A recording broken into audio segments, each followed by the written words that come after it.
Les frais de restitution, je t'explique tout.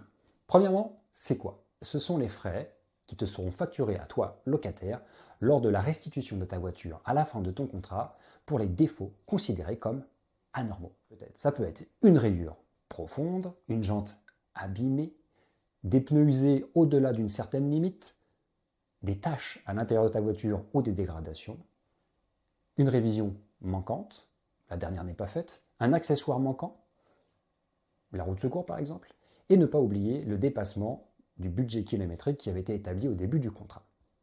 Voilà, globalement, on a fait le tour.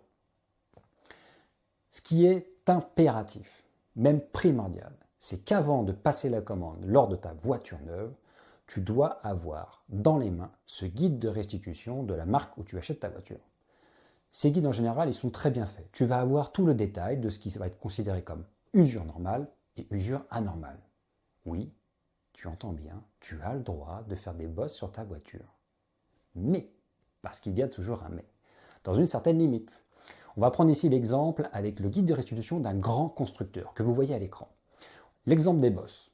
Une bosse par élément de carrosserie dans la limite d'un diamètre de 2 cm, ce qui est à peu près le coût qu'on peut se prendre sur un parking de supermarché, malheureusement, eh bien on a le droit d'en avoir une par élément de carrosserie. Une sur les lavants gauche, une sur la portière conducteur, une sur la porte arrière, etc., etc.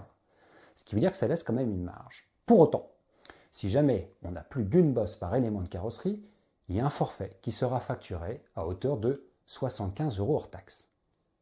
C'est déjà établi. Si toutefois il y a davantage de dégradation, alors il y aura un forfait plus important qui sera facturé. Mais tout est précisé. Pas de surprise. La seule chose qu'il faut faire, c'est le savoir et l'anticiper. Il ne faut pas aussi oublier les frais kilométriques. Par exemple, si tu as pris un contrat 3 ans et 30 000 km, mais que tu as gentiment dévié et que tu finis avec 35 000 km, tu vas avoir 5 000 km de dépassement.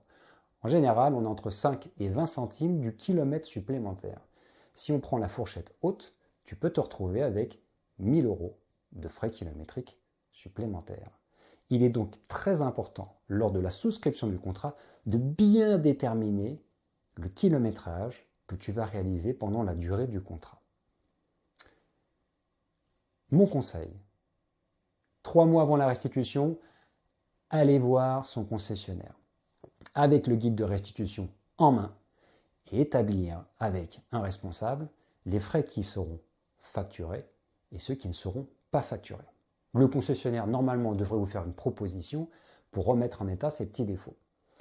Ce qui ne vous empêche pas, de votre côté, de regarder aussi pour les effectuer à moindre frais.